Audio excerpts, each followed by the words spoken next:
Unity through art. Let us welcome this meaningful presentation with a big round of applause.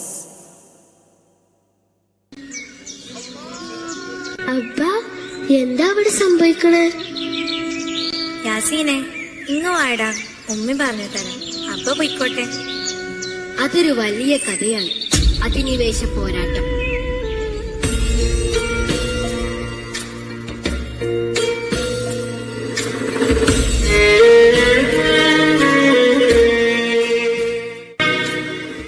ജൂതന്മാർ വരുന്നതിനു മുമ്പ് വളരെ മനോഹരമായ നാടായിരുന്നു ഫലസ്തീൻ.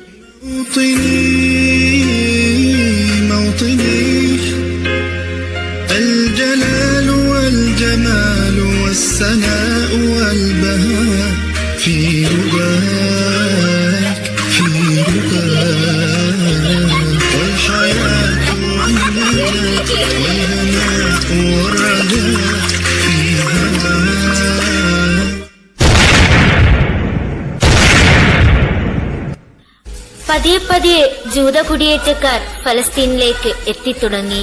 കുടിയേറിയവരെ അതിഥിയായി സ്വീകരിച്ചുവെങ്കിലും സംഭവിച്ചത് അതല്ലായിരുന്നു. 1917 നവംബർ 2 നടന്ന ബാൽഫർ പ്രഖ്യാപനത്തോടുകൂടി ഫലസ്തീനിൽ ജൂത കുടിയേറ്റ രാഷ്ട്രം ഇസ്രായേൽ രൂപം കൊണ്ടു. തുടർന്നങ്ങോട്ട് ഫലസ്തീനികളുടെ ജീവിതം അതിദയനീയമായിരുന്നു. കുടിയേറ്റ രാഷ്ട്രം അങ്ങനെ ഫലസ്തീനിനെ വിഴുങ്ങിത്തുടങ്ങി. കുടിയേറി വന്ന ഒരു കാടരാഷ്ട്രത്തിനായി ഫലസ്തീനികളെ അതിദയനീയമായി അടിയറവ് പറയിപ്പിച്ചുകൊണ്ടിരുന്നു. കുരുന്നുകളെ തിരഞ്ഞു പിടിച്ച് വകവരുത്തി. പിറന്ന മണ്ണിനു വേണ്ടി കൈ ഉയർത്തിയവരെയെല്ലാം അവർ അരിഞ്ഞുമാറ്റി.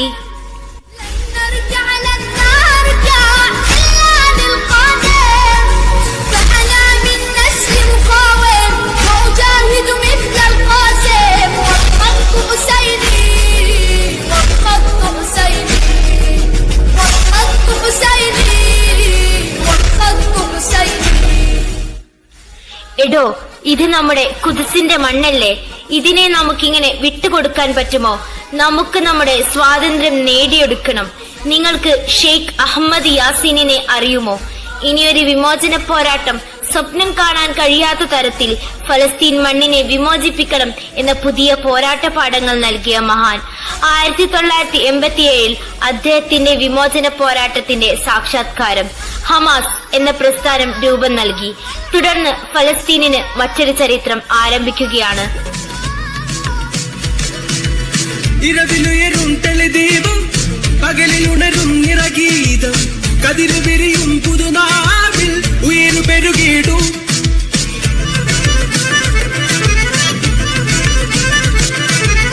ഇരവിലുയരും തെളിദീപം, പകലിലുണരും നിറഗീതം, കതിരു വിരിയും പുതുനാവിൽ ഉയരു പെരുകിടും. ചിരകാലമായി നിറപൂവിലായി തുടരുന്നൊരീ വചനം, നിറമേതുമേ തരിയോളവും ഇരുളാത്തൊരീ വർണ്ണം. അല്ലാഹു അക്ബർ, അല്ലാഹു അക്ബർ, അല്ലാഹു അക്ബർ. അവിടെ മുതൽ ഇസ്രായേൽ ഹമാസിനെ ലക്ഷ്യം വെച്ച് പണി ആരംഭിച്ചു.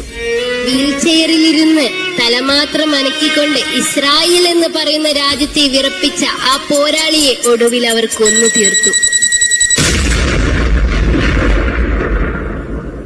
അവർ കണക്ക് കൂട്ടിയിരുന്നത് നേതാക്കളില്ലാതായാൽ എല്ലാം അവസാനിക്കുമെന്നായിരുന്നു. പക്ഷേ അങ്ങനെയല്ല സംഭവിച്ചത്.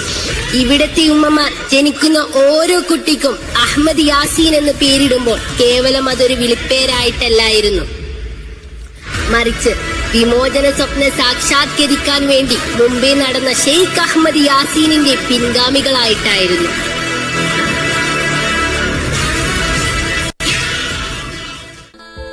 ഫലസ്തീൻ ചരിത്രം 2023 ഒക്ടോബർ 7 തുടങ്ങിയതല്ല. ഇസ്രായേൽ കുടിയേറ്റം ആരംഭിച്ചതു മുതൽ അതിന് വിനാശത്തിന്റെ കഥ പറയാനുണ്ട്. അടിച്ചമർത്തപ്പെട്ടപ്പോഴൊന്നും തിരിഞ്ഞു നോക്കാതിരുന്നും കണ്ണുകൾ അടച്ചുപിടിച്ചും വായകൾ മൂടിപ്പൊത്തിയും മീഡിയകൾ ഫലസ്തീനിനെ മറച്ചുപിടിച്ചപ്പോൾ അവരുടെ പ്രതിരോധ പോരാട്ടമാണ് നിങ്ങൾക്ക് അക്രമണമായി തോന്നിയതും നിങ്ങൾ ലോകരെ കാണിച്ചതും. എന്നിട്ടെന്തുണ്ടായി? നിങ്ങൾക്ക് കൊന്നുതള്ളാം. അന്തിമ വിജയം പക്ഷേ ഞങ്ങൾക്കു തന്നെയാണ്. ഉടച്ചുമാറ്റി മരുഭൂമിയാക്കാൻ ശ്രമിച്ചാൽ പടർന്നു വളരുന്ന വടവൃക്ഷമാണ് ഗസ.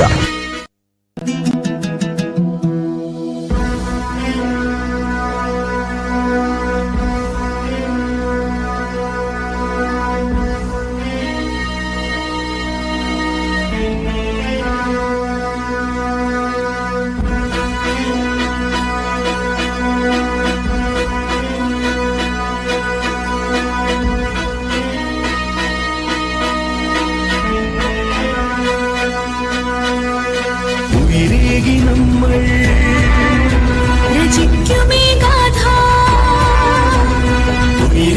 നമ്മൾ രചിക്കുമേ ഗാഥ, കുദസിന്റെ മോചന പുലരിയാം പാദം കരം നൽകി തീർക്കുന്നു നാഥ. ഉശിരപ്പമണയാതെ ഞങ്ങളെ ഗാസ തൂഫാൻ തൂഫാൻ തൂഫാനുൽ അഖ്സായതിന്റെ പാത. ഉയരേകി നമ്മൾ രചിക്കുമേ ഗാഥ.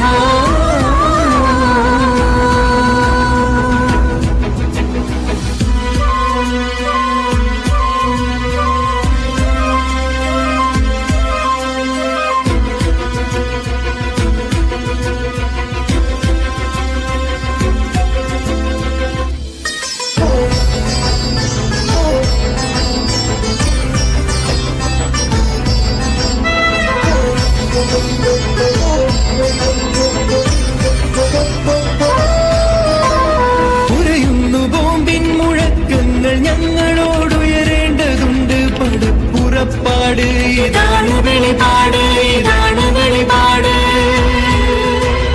പറയുന്നു ഞങ്ങൾ ജഗത്തിനൊന്നാകെയും തുടരും പ്രചോദനത്തിനുള്ള നാട്, ഇതാണ് നിലപാട്.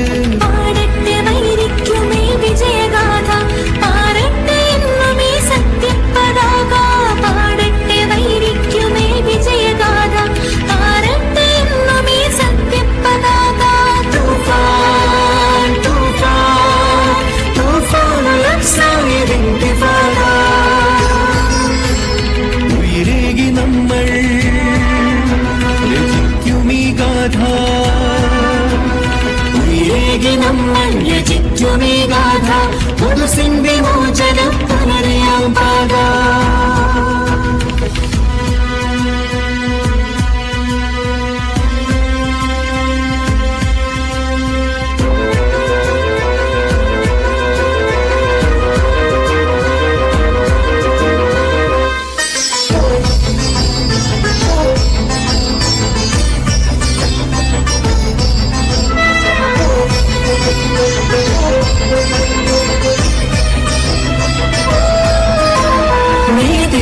ഇസ്രായേലിയാകെ പിശാചുമായി ചേർന്ന നിൻ കോട്ടകൾ പോരാതെ വരുന്നത് കുദസിന്റെ മണ്ണിത്, കുദസിന്റെ മണ്ണ്.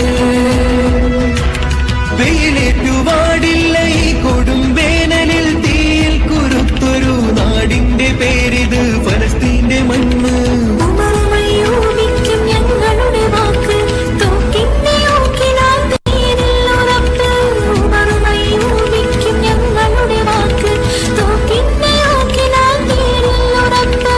തൂഫാൻ തൂഫാൻ തൂഫാനുൽ അഖ്സായതിന്റെ പാത.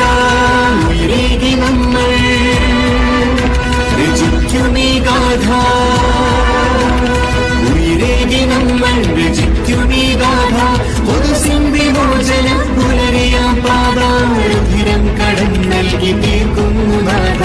ഉശിരപ്പമണയാതെ ഞങ്ങളെ ഗാസ തൂഫാൻ തൂഫാൻ തൂഫാനുൽ അഖ്സായതിന്റെ പാത. ഉയരേകി നമ്മൾ രചിക്കുമീ ഗാഥ.